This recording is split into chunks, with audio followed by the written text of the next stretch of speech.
alagad ng simbahan na araw-araw humaharap sa mga kampon ng kadiliman. Dasal ang kanilang pinakapanlaban. Ang mga nakikipagtagisan sa masasamang espiritu, mga exorcist.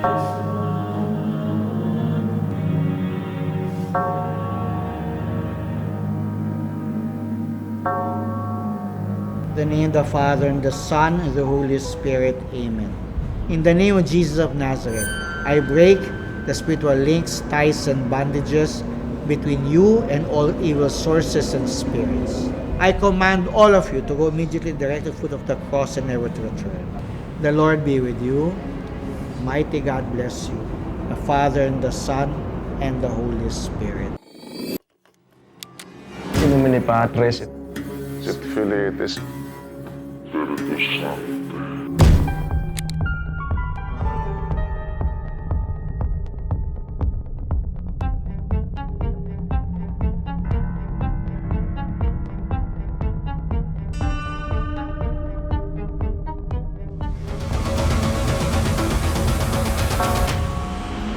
Amen.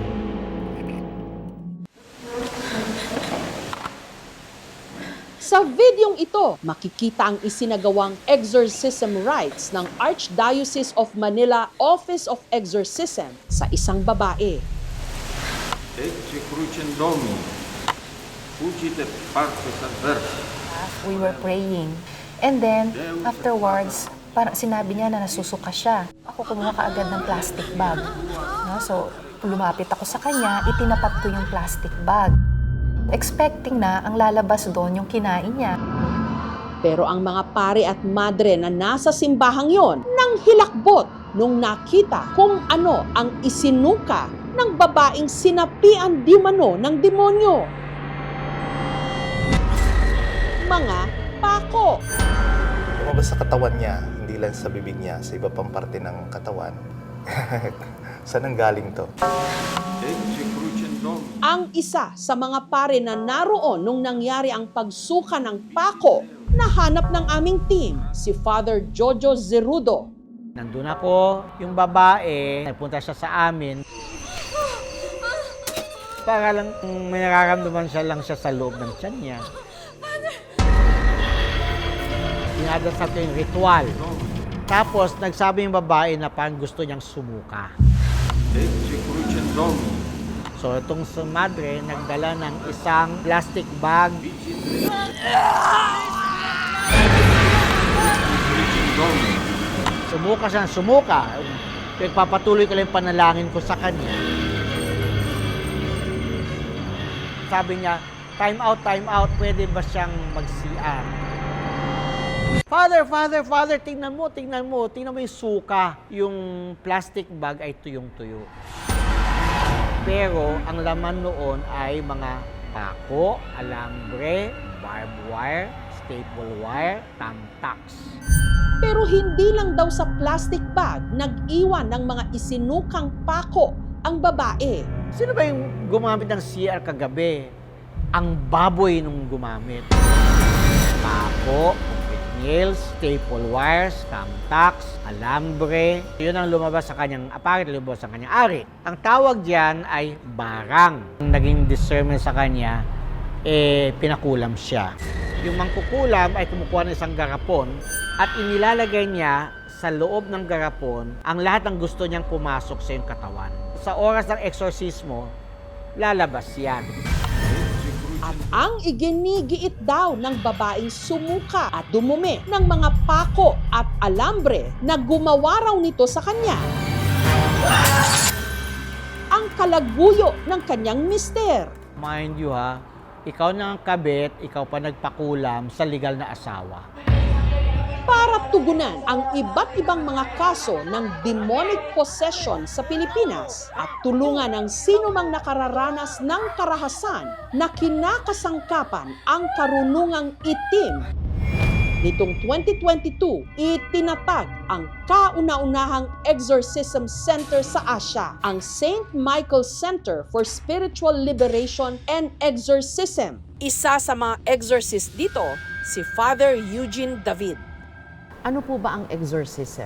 Galing sa Latin word po, exorcisare, meaning to say, no, to cast out, to expel, no, sa salitang Latin, sa Tagalog, palayasin. Ang pinapalayas po ay demonyo. Hindi lang po sila mga kathang isip lang ng Hindi. literature, Hindi po, opo. ng relihiyon.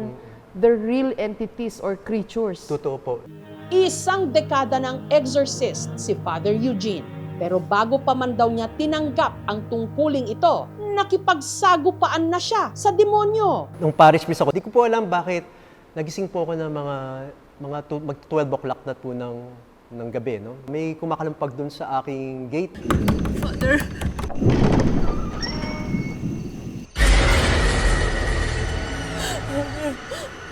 Tulungan niyo po ako ng mga kaibigan ko. 5 magbabarkada.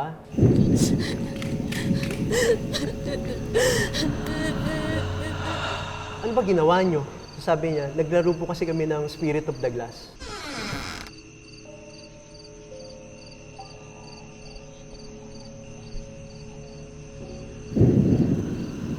Ang sabi-sabi, satanista daw ang dating may-ari ng bahay na ito. Tapos, isang gabi, natagpuan siyang patay dyan sa CR. Naagnas na. Natake daw sa puso. Mga siraulo kayo. Tara na, umuwi na lang tayo. Pre, tignan nyo to. Mag-spirit of the glass na lang tayo.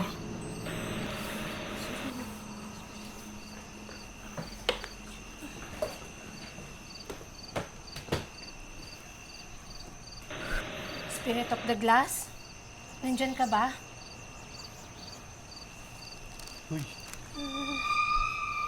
Yes? Saan ka galing?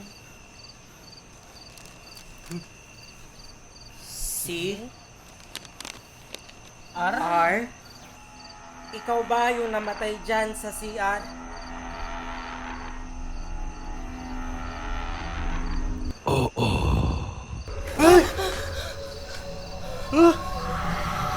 Ayoko na! Uuwi na ako!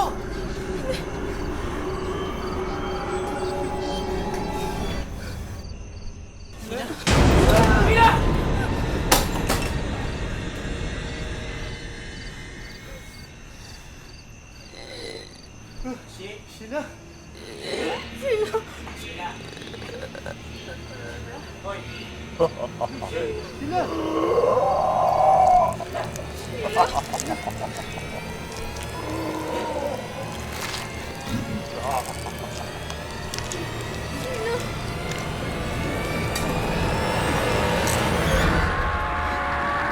Kasi sa totoo lang, no, Ma'am Jessica, yung babae pong naposes, maganda. No?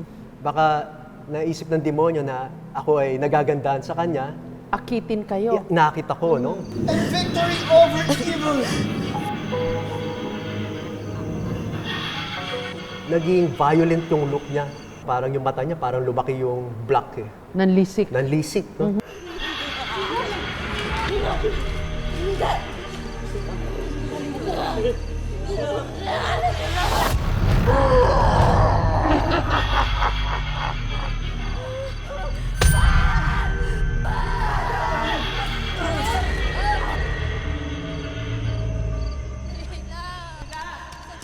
Sheila, nasan ka?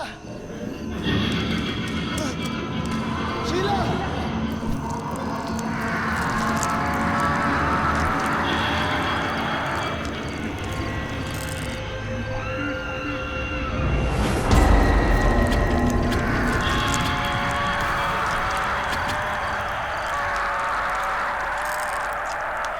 Dito po tumayo yung balahibo ko, Ma'am Jessica, no?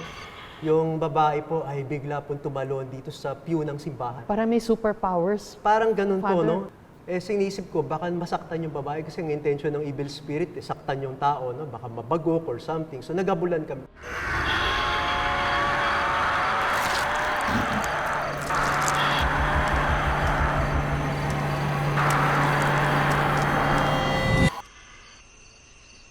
Father! Tulungan mo ako!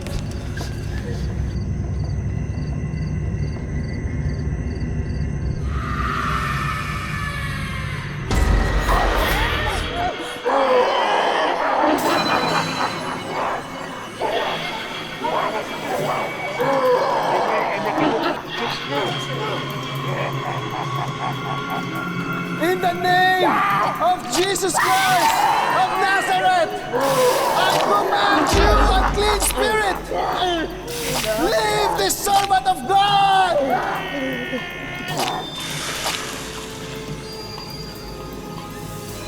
You have no power here! I cast you out, demon! In the name of Jesus Christ, I return you!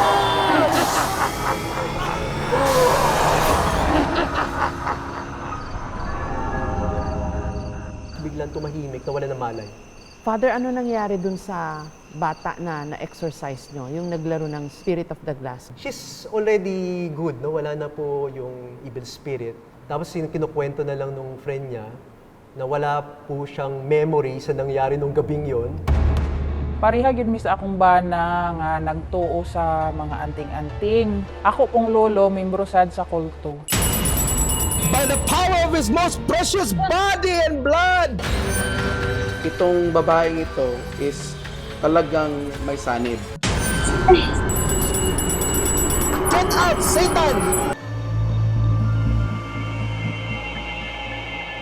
In the name of Jesus, by the intercession of the Holy Mother of God, Ang babae naman sa videong ito, sinapian daw ng demonyo.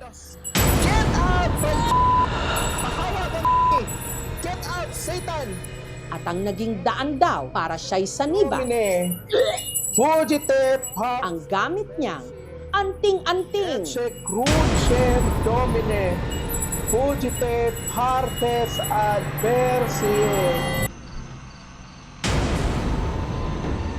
Ang babaeng in-exorcise, nahanap din ang aming team sa probinsya ng Misamis Oriental sa Mindanao. Itago natin siya sa pangalang Lani.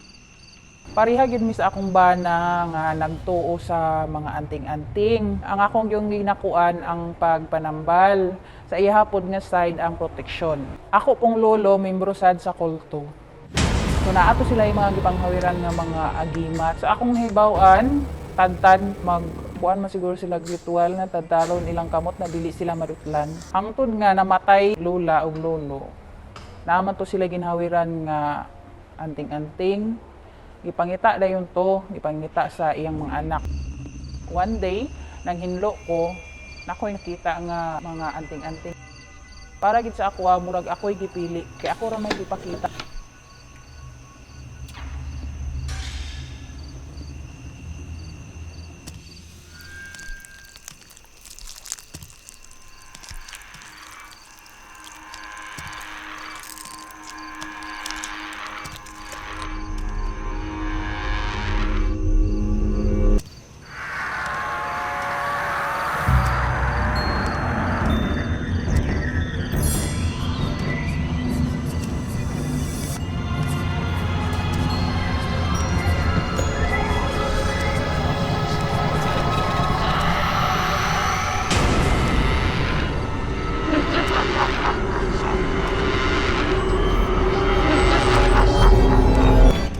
Sa akong nabantayan, sugod atong naanay dala akong banang ating-anting or habak. Sali na lang mig-away, bugat ang pagsulod sa kwarta sa kinabuhi.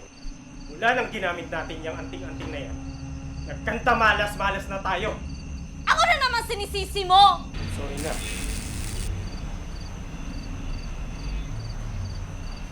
Kung lambingin mo na lang ako.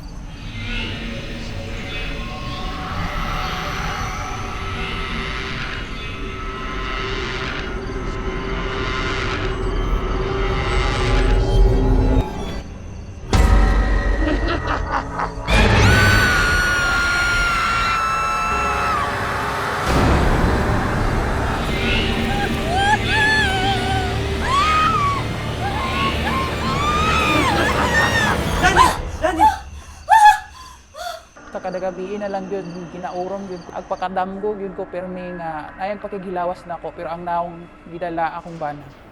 Dahil sa mga hindi maipaliwanag na nangyayari sa kanilang bahay, nagpasya sina Lani na humingi ng tulong kina Father Rexman Lantao at Father Azul Lambatan, exorcists mula sa Charismatic Episcopal Church sa Hingoog, Misamis Oriental.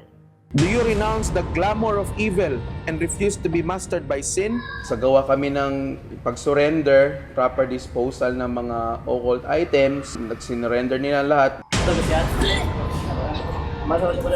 Napansin namin ni Padre Rex na iba yung reaction niya. We suspected na mas marami siyang attached spirit. Tapos, nung pinatunog up namin ulit yung bell, Sugod na rin ang akong ulo nga murag sakit kayo na init. Nagdiling yung paningin ko.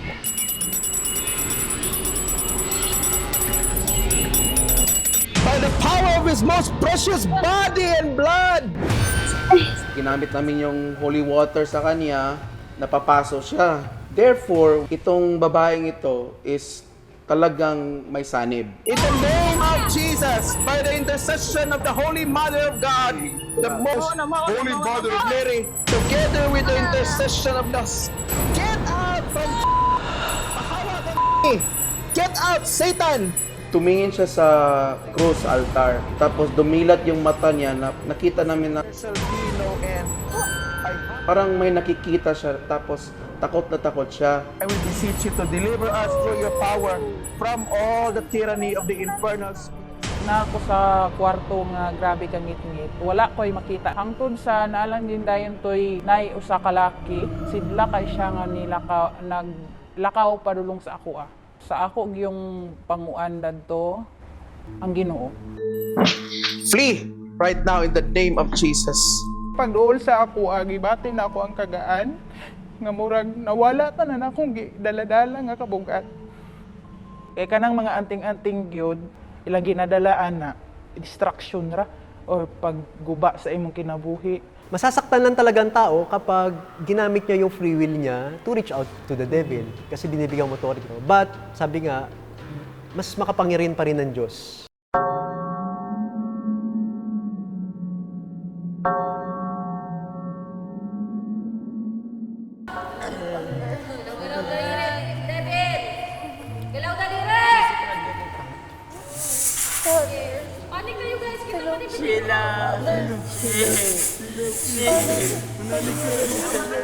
Biglang may narinig ako na parang kumakanta, lalaki. Lalaki yung boses. Parang,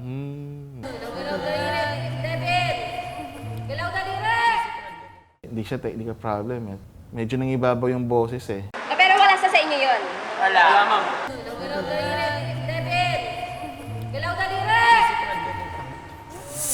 Panik kayo guys, kita mo din. Sheila.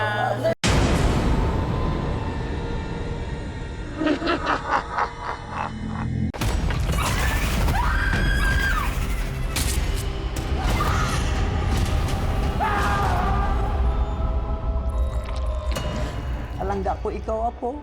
Alangga ako man, Kaula. Ba't ka nagsiman? Naharap ko to eh. Para kay Lola din. Hindi ko na ho alam, hindi ko naiintindihan kung anong nangyari sa kanya. Baka siguro kayong gagawin namin ng lahat para sa kanya. Wala ka ba talaga nakita, Arlan? Wala ka narinig? May gumagala na berbalang dito sa atin.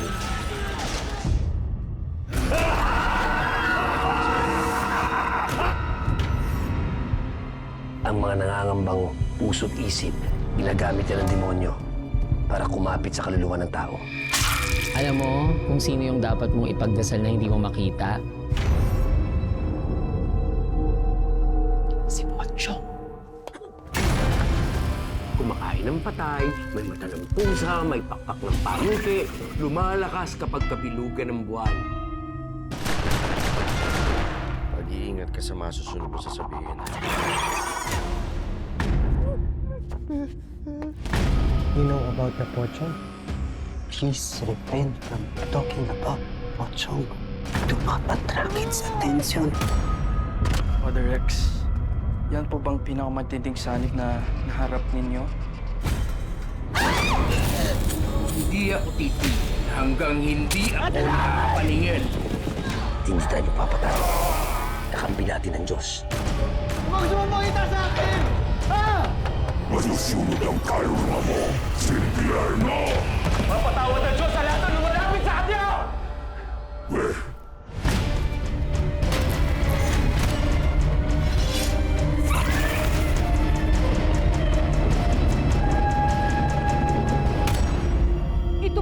Jessica Soho at ito ang Gabi ng Lagim.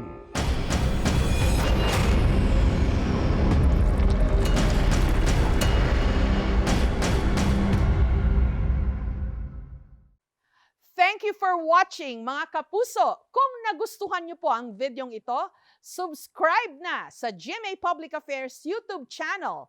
And don't forget to hit the bell button for our latest updates.